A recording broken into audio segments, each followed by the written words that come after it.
My name is Daniel Reed, and I have a slightly peculiar fascination, collecting old electronics.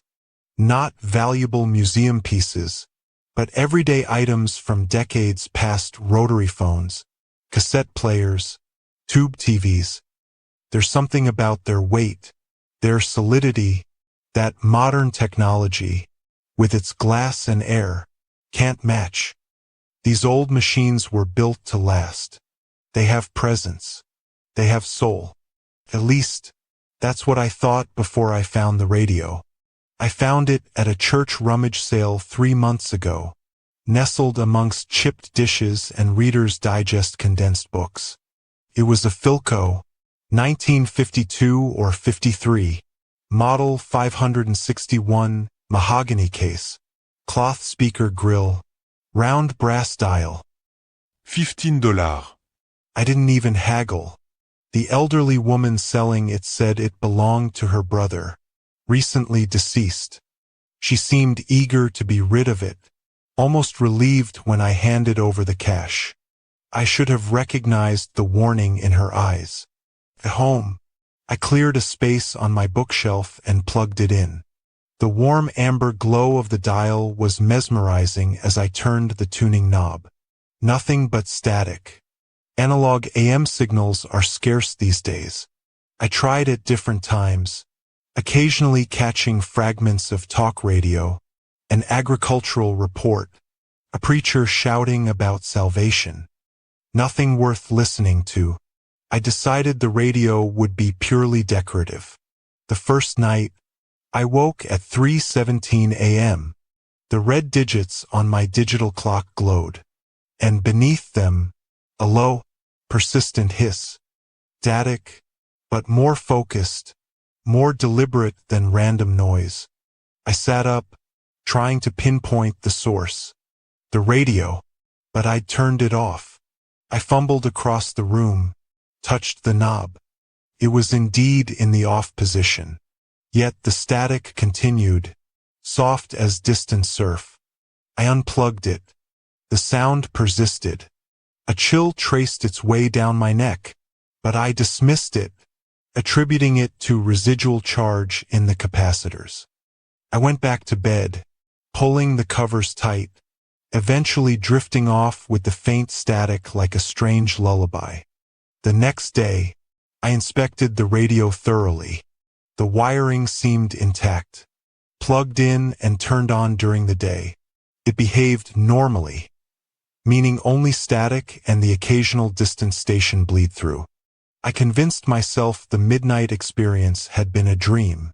That night, I woke again. 3:17 nachts präzisely. The static was there, but it had changed. Within it, I could discern patterns. Not quite words, but the cadence of speech, the rise and fall of questions, the finality of statements, like hearing a conversation through a thick wall.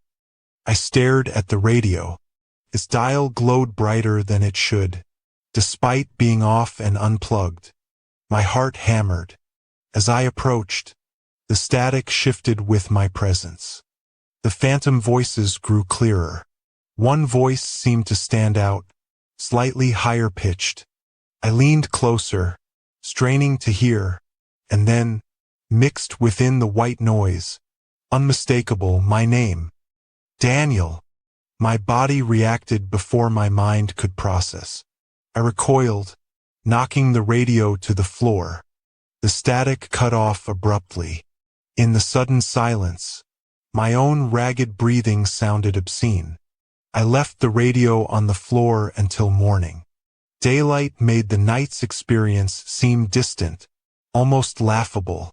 The human brain seeks patterns in random noise, I told myself.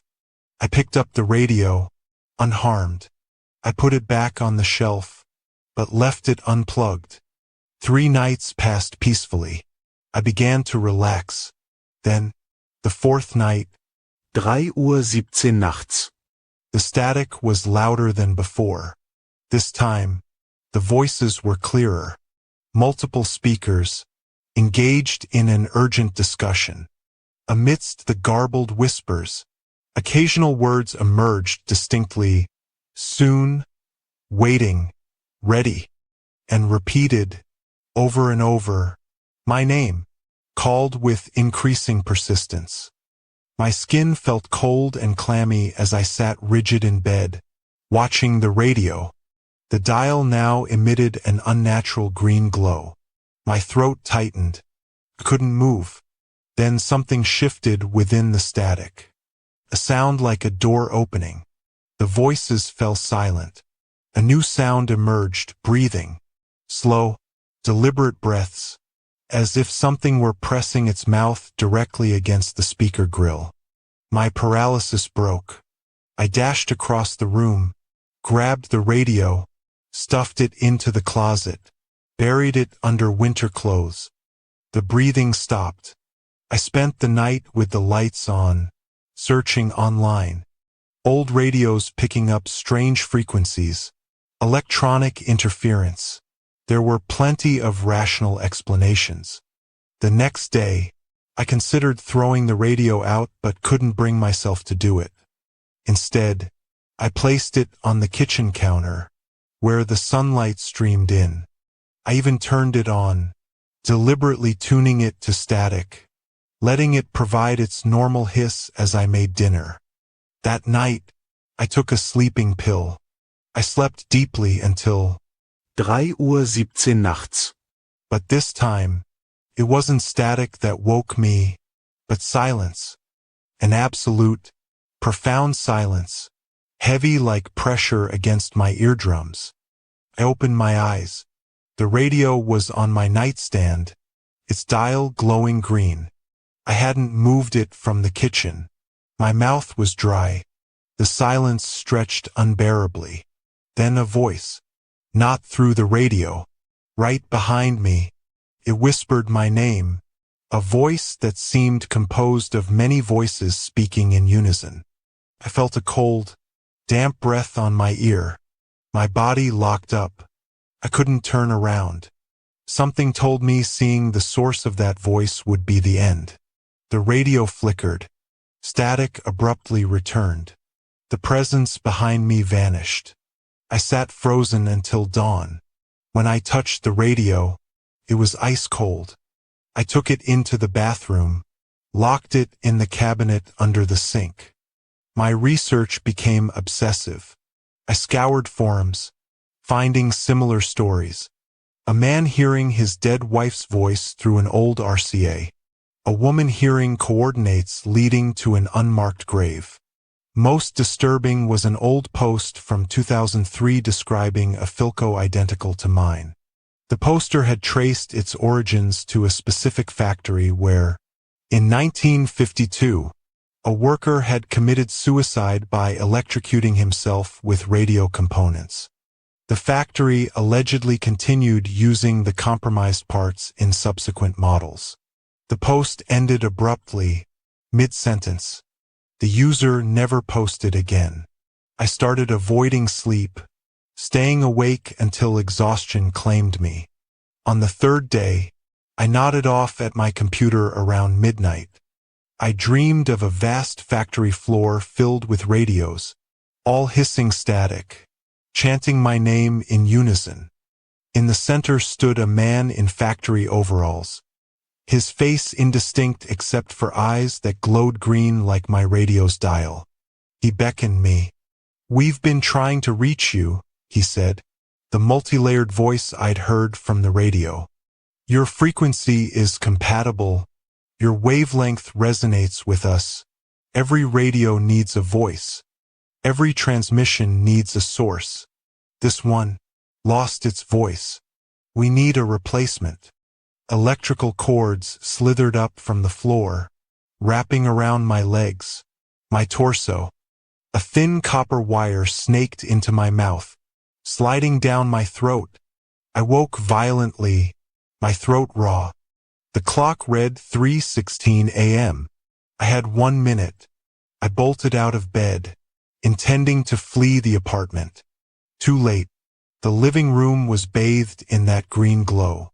The cabinet where I'd locked the radio stood open, the aluminum foil I'd wrapped around it torn to shreds. The radio sat on the coffee table, its dial tuned to 31.7.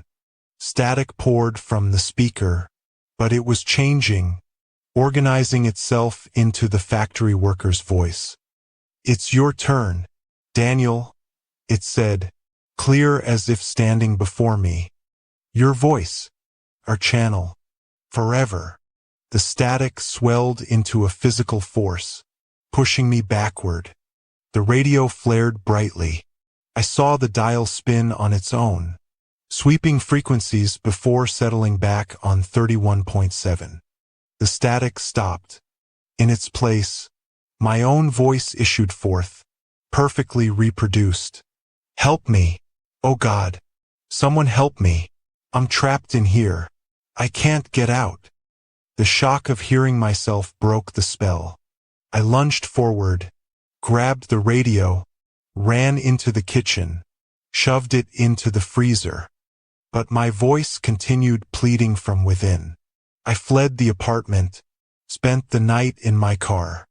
The next morning, the radio was back on the coffee table. But it looked older, the mahogany chipped, the speaker cloth frayed. And most disturbingly, carved into the wood on the back was a name. Daniel. My name, not written by me. I understood then. The factory worker wasn't trying to take my voice. He was trying to warn me, because he had been Daniel, too. And before him, someone else. A chain of owners, all linked by the name, by the compatible frequency, by fate. I couldn't destroy it. I couldn't give it away.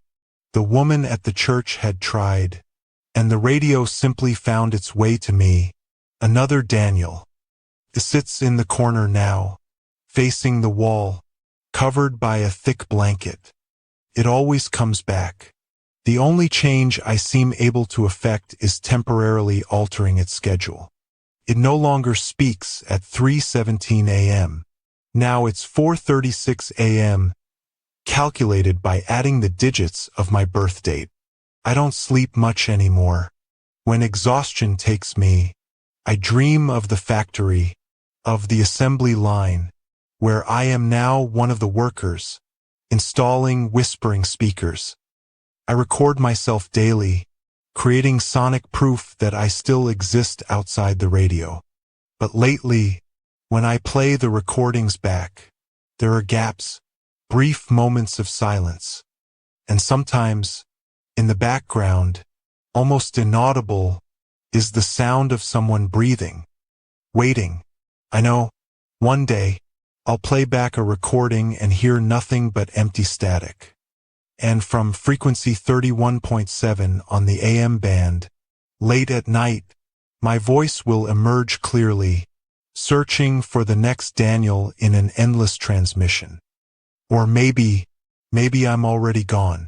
Maybe the thing sitting here typing these words, the thing walking the world wearing my face, is just an echo of Daniel Reed, a broadcast from the frequency of the damned.